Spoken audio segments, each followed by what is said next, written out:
निरंजनं नित्यम् अनन्तरूपं भक्तानुकम्पादितविक्रं ईशावतारं परमेशमीड्यं तम रामकृष्णं शिरसा नमामि।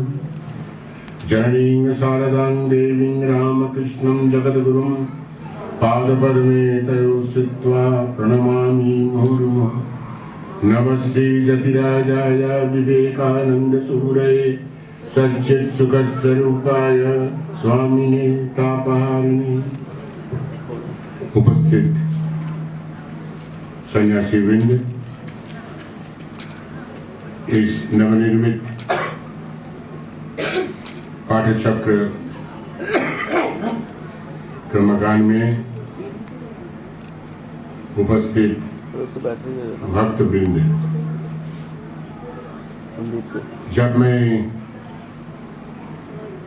1.5 साल पहले दिल्ली रामकृष्ण मिशन का कार्यभार संभाला था, तब मुझे पता चला कि दिल्ली रामकृष्ण मिशन पहाड़गंज के अंतर्गत करीब 60 स्टडी सर्कल है, दिल्ली शहर में और दिल्ली शहर के बाहर, जैसे द्वारका है, नोएडा है, गाजियाबाद है, फरीदाबाद है, ये सब। मुझे जानकर बहुत खुशी हुई, उसके साथ साथ दुख भी हुआ, क्योंकि कोविड के कारण 10, 12 या 13 स्टडी सर्कल, ये कम करो वॉल्यूम को, उसका एडजस्ट करा,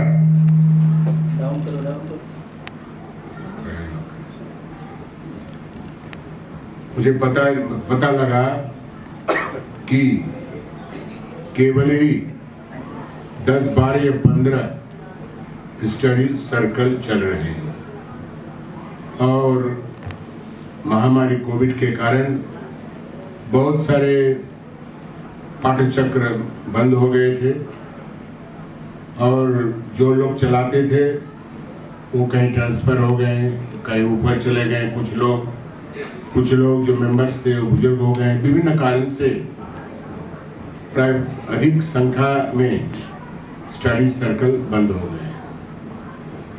तो फिर हम लोग ने ही निर्णय लिया कि कैसे फिर उन सब स्टडी सर्कल को पुनर्जीवित कर सके, हाउ टू रिवाइव। इसलिए हम लोग ने मीटिंग बुलाई, बहुत सारी चर्चाएं हुई और उसके बाद हम सन्यासी लोग रामकृष्ण मिशन दिल्ली के और खुद मैं हर एक स्टडी सर्कल में जाना शुरू कर दिए। क्यों बंद हुआ, क्या तकलीफ है, क्या नहीं है, क्या कठिनाई है, ये सब जा के हम लोग पूछने लगा। और जो पुराने स्टडी सर्कल जो बंद होने का था उसको हम सबको प्रोत्साहित किया और अभी आप जानकर खुशी होंगे, और जो 15 या 20 हार्डली जो कोविड के बाद चलते थे और उसकी संख्या अभी करीब 40 हो गए। हमने पुनर्जीवित किया उनको। और ये जो स्टडी सर्कल है करोल बाग में, अब अभी भी आपने सुने कि ये स्टडी सर्कल करोल बाग के स्टडी सर्कल बहुत पुराना है और 2002 से ये स्टडी सर्कल चल रही है। और जैसे स्टडी सर्कल का नियम होता है कि घूम के भक्तों का घर घूम के रोटेशन वाइज वो सब चर्चा करते हैं, 15 दिन में हो, महीना में हो, 2 महीना में हो, कोई 7 दिन में करते हैं। तो ऐसा ही स्टडी सर्कल यहाँ भी चल रहा था।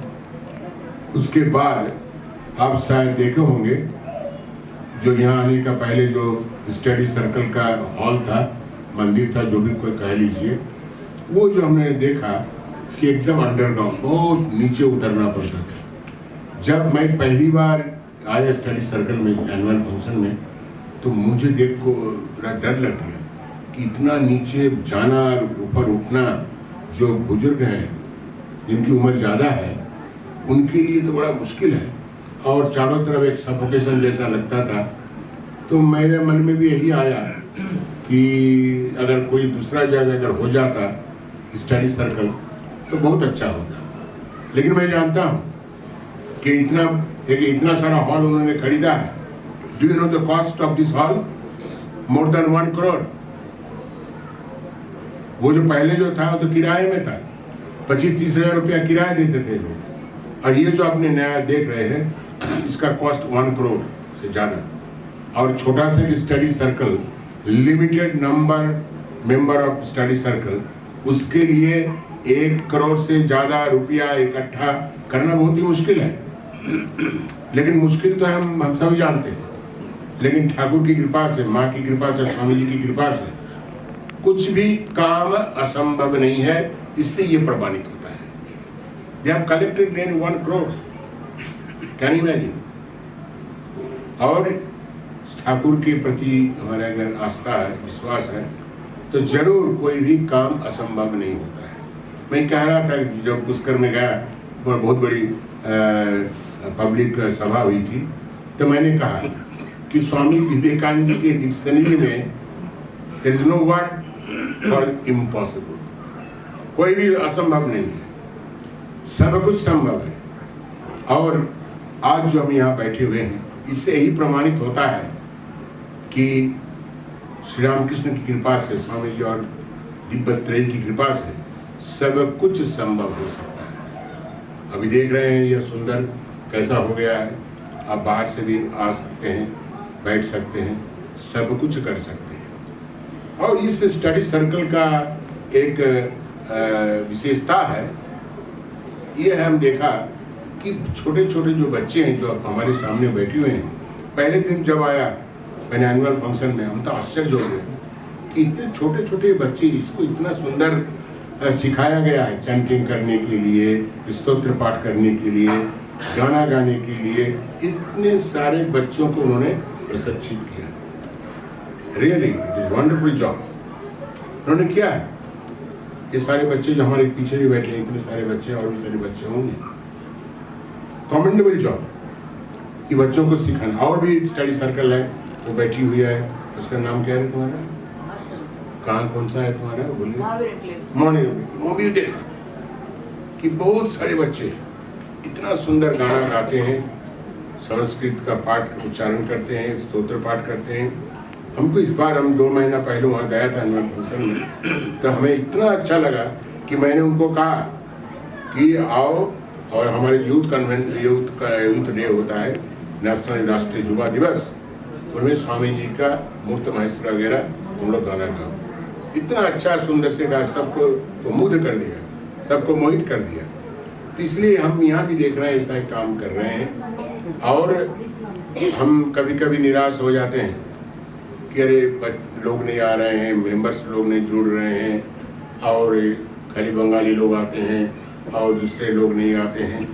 ये तो सब चीज़ है, क्योंकि एक मैं खुल के बोलना चाहता हूँ कि यह हो गया कि बंगालियों लोग के लिए है, जो नॉन बंगाली उन्हें जुड़ते नहीं। ये सब स्टडी सर्कल में यही है। मैं तो सारा घूमा, रोज महीना में 1 बार सब जगह जाता हूँ बाय रोटेशन। तो इसलिए मैंने उन लोगों को कहा कि स्टार्ट क्लास इन हिंदी। जैसे मैं उदाहरण दे रहा हूँ, द्वारका, फिर नोएडा।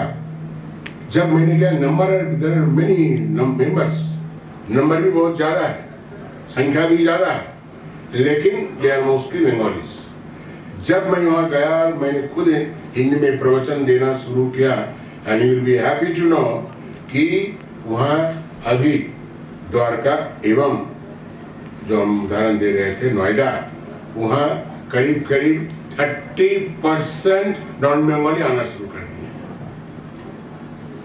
मेरा आग्रह है कि आप लोग थोड़ा हिंदी में कुछ करिए ताकि लोग समझें।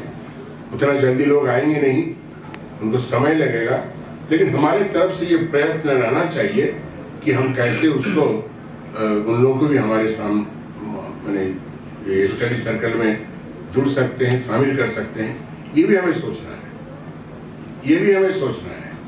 तो इसलिए मैं उन सबसे आग्रह करूंगा, जो भी यहाँ का संचालक हैं, वो सबसे मैं ये आग्रह करूंगा और एक मैं कहना चाहूँगा कि ये ऐसे जन में मुझे मालूम पड़ा जब मैं स्टडी सर्कल में गया, तो हमने कहा मैंने और क्या सब दीक्षित हैं? हाँ, दीक्षित नहीं तो हम लोग तो नहीं लेते हैं, ये बात भी गलत है। दीक्षित अदीक्षित से कोई मतलब नहीं है। हमारे जो रामकृष्ण मिशन के सर्व भारतीय रामकृष्ण मिशन हम कह रहे हैं, ये विश्वव्यापी रामकृष्ण मार्ग में कह रहे हैं, you'll be surprised to know कि जो संख्या है जो जुड़े हुए हैं हमारे से, उनमें से 60% दीक्षित है, 40% दीक्षित नहीं है। They are simply well-wishers of Ramakrishna Mission. वो आते हैं, जुड़ते हैं, सहायता करते हैं, भजन कीर्तन करते हैं। तो इसलिए मैं कहना चाहूँगा कि आपको भी ये सोचना, दीक्षित हो अदीक्षित हो, everybody is welcome, everybody is welcome, ये भी भाव रहना चाहिए। मैं ऐसे भी बात करता हूँ और ये भी करते भी होंगे शायद, लेकिन ऐसा हमें करना चाहिए। तो ज़्यादा समय नहीं लूँगा आप लोग, मैं तो रोजाना हमसे आप सुनते हैं, हमारे बहुत सारे सन्यासी आए हैं और मैं तो आश्चर्य हो गया हूँ कि अनिल साना जो भी हैं यहाँ, वो इतने साधु को बाहर से लाएं, संत को बाहर से लाएं, ये भी देखने लायक है।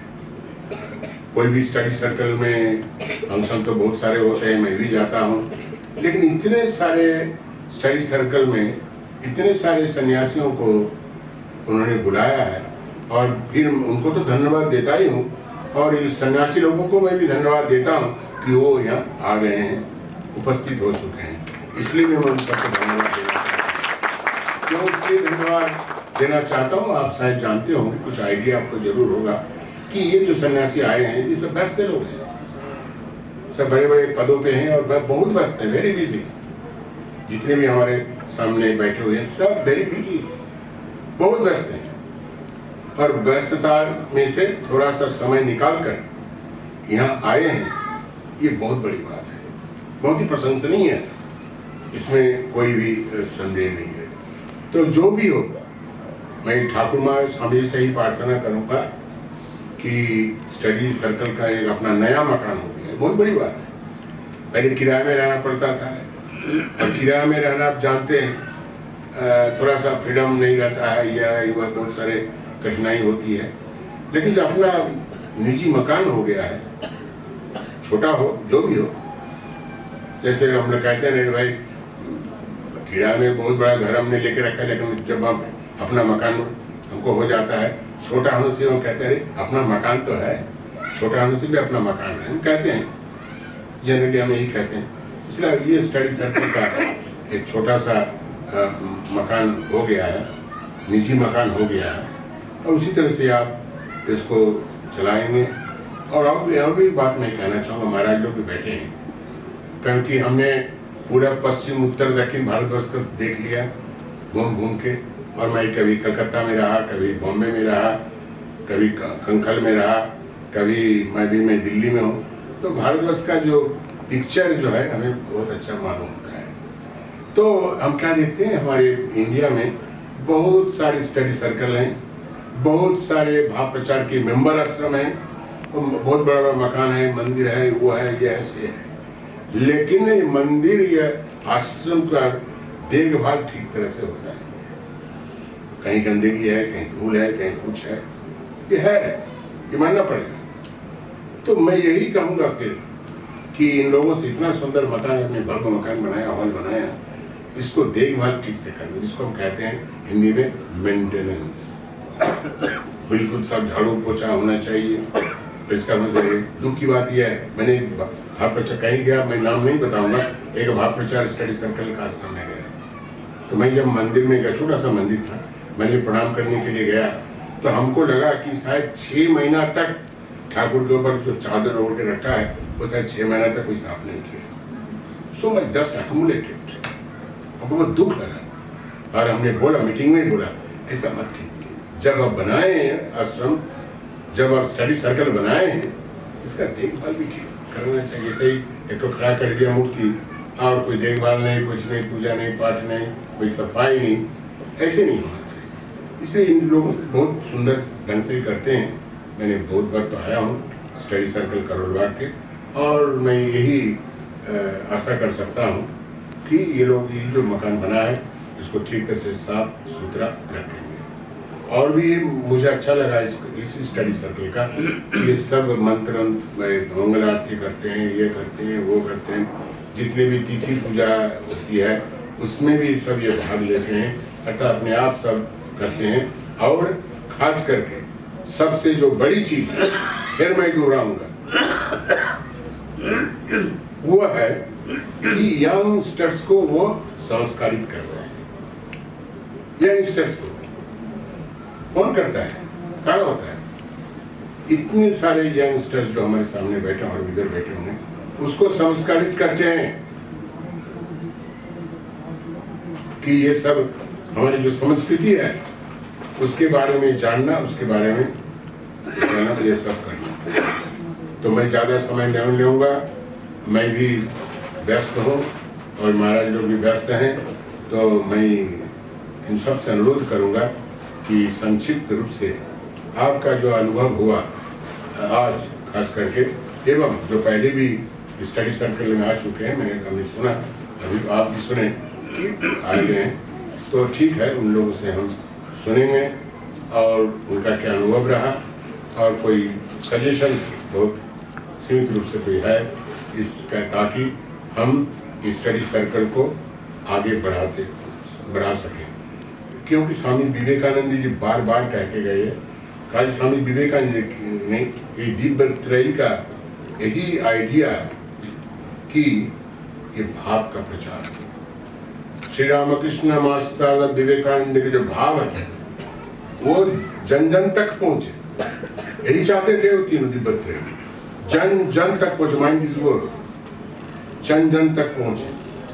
स्वामी विवेकानंद जी गए विदेश में, कितना उन्हें कष्ट झेला और कितना कष्ट उसको सहना पड़ा, और ये सब करके भी एक ही उद्देश्य था स्वामी विवेकानंद, खास करके विदेशों में जाके वेदांत का प्रचार करना, यही चाहते थे। और भारतवर्ष में भी सनातन धर्म का प्रचार हो, ये चाहते थे, क्योंकि हमारी जो सभ्यता है, संस्कृति इतना महान है। और स्वामी विवेकानंद जाके तो पहले दिन ही भारतीय सनातन धर्म का उन्होंने प्रचार किया और ये प्रमाणित किया विश्व के सामने कि हमारा जो धर्म है, सनातन हिंदू धर्म, ये सब धर्म की जननी है, और सनातन धर्म का है। बात मत करो, कौन बात कर रहे हैं? स्वामी श्री रामकृष्ण के बारे में, स्वामी विवेकानंद जी के बारे में ज्यादा जानते हैं, वो जानते हैं, जानना चाहते हैं, लेकिन हम नहीं पहुंच पा रहे हैं उनके पास, हम नहीं पहुंच पा रहे हैं, हम उनके पास पहुंचना है। यही तो स्वामी जी चाहते थे, खाली घंटा हिलाना और क्या नाम, भोग खाना और हरी हरी करना नहीं। इसलिए स्वामी जी बहुत ही कड़े शब्द में कह के गए हैं, जैसे मिशन ठाकुरवाड़ी नाम है, ठाकुरवाड़ी में क्या करते हैं, वो भोग चढ़ाया, उतरा, खाया पिया, सो गया, भजन कीर्तन किया, ऐसा बस नहीं। It should not become the Thakurwadi, so called Thakurwadi. इसलिए जो भाव प्रचार का उद्देश्य तो यही है, इसलिए स्टडी सर्कल का तो उद्देश्य ही है कि हम जन जन तक ठाकुर की जो भाव है, ठाकुर का जो भावना है, उसको हम जन जन तक कैसे पहुंचा सकें। और आप सीमित रूप से आप कर रहे हैं, हम लोग भी कोशिश कर रहे हैं, मिशन भी कोशिश कर रही है कि इस ठाकुर माँ स्वामी जी को जन जन तक कैसे पहुँचाना चाहिए। तो ठीक है, आज यही तक, और मैं सबको धन्यवाद देना चाहता हूँ। धन्यवाद क्या देना है, क्या कुछ है नहीं, कि जिन्होंने ये काम किया है, ये स्टडी सर्कल का निर्देशाना के गाइडेंस में जितने भी लोग हैं सहायता करते हैं, हमेशा के लिए सहायता करेंगे, तो धन्यवाद देने की आवश्यकता नहीं है। मैं तो यही कहूँगा, ये सब काम करके दे आर ब्लेसेड, वो धन्य है, जो भी कर रहे हैं वो धन्य है, दे आर ब्लेसेड, कृतार्थ जिसको हम कहते हैं। इसलिए वो धन्य है, ये काम करने को उनको मौका दिया गया है, और बहुतों को ये मौका मिलता नहीं है, जिसको अवसर मिलता नहीं है, मिलता नहीं है अवसर, चुने जो होते हैं उसी को ये अवसर मिलता है, अपॉर्चुनिटी जिसको हम कहते हैं, वो मिलती है। तो आज इतना ही तक, और अब प्रोग्राम को आगे बढ़ाते हैं और पहले कहेंगे, आपको संबोधित करेंगे स्वामी ज्ञानालोकानंद जी। वो संक्षिप्त रूप से आज के बारे में बताएंगे, आज की जो भावधारा की क्या उपयोगिता है इसके बारे में संक्षिप्त रूप में बताएंगे। ज्ञानालोकानंद प्लीज ले जाओ।